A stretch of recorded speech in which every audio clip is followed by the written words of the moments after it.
ngayong umaga, si Bibi Riley, mag-aagahan na kasi pupunta ng school.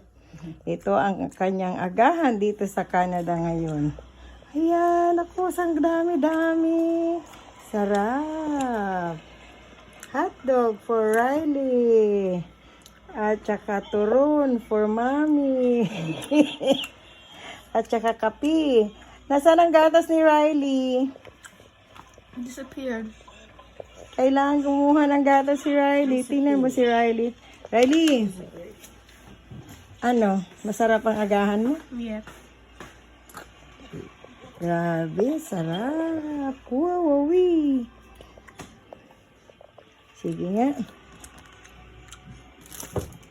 Yan. Yan ang agahan ni Riley. Sarap.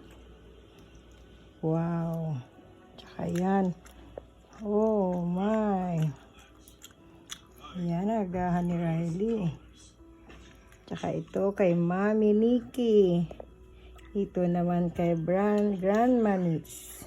Yan ang agahan ko, yung tinapay. With matching coffee. Yum, yum. Oh, what can you say about your hot dog, baby? Good. You like it? Yeah. Nice. Yum.